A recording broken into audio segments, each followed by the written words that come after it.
मैंने सुना है एक बिल्ली एक वृक्ष पर बैठी सुबह सुबह सर्दी के दिन और धूप ले रही थी और नीचे एक कुत्ता भी बैठा था।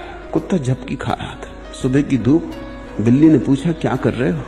तो उसने आंख खोली। उसने कहा एक बड़ा अद्भुत सपना आया कि बड़ी वर्षा हुई और वर्षा में पानी नहीं गिरा, हड्डियां गिरी, हड्डियां ही हड्डियां। कुत्ते का सपना कुत्ते का ही होगा ना। बिल्ली ने कहा हद हो गई, कभी सुना नहीं, न शास्त्रों में लिखा है।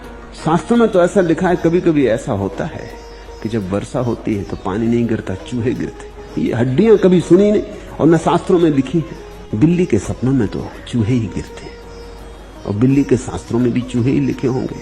कुत्ते के शास्त्रों में हड्डियां लिखी। कुत्ता हंसने लगा। उसने कहा छोड़ भी, मुझे समझाने चली। मैं पढ़ा लिखा कुत्ता हूं, मैंने भी शास्त्र पढ़े, मगर कुत्तों ने कुत्तों के शास्त्र पढ़े। हड्डियों का ही वर्णन है, चूहों का कहीं वर्णन आया ही नहीं। तुम हंसते हो क्योंकि ना तुम कुत्ता हो, ना तुम बिल्ली हो, तुम आदमी हो, इसलिए तुम हंस रहे हो क्योंकि तुम्हारे शास्त्रों में कुछ और ही लिखा है। तुम हंस रहे हो कि पागल कुत्ता और पागल बिल्ली।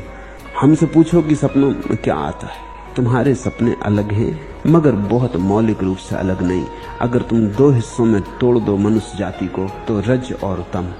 या तो राजसी सपने हैं, जो कर्म तुम दिन में नहीं कर पाए उसको करने की आकांक्षा है, या जो सुस्ती और आलस्य तुम दिन में बिताना चाहते थे नहीं बिताए उसके सपने।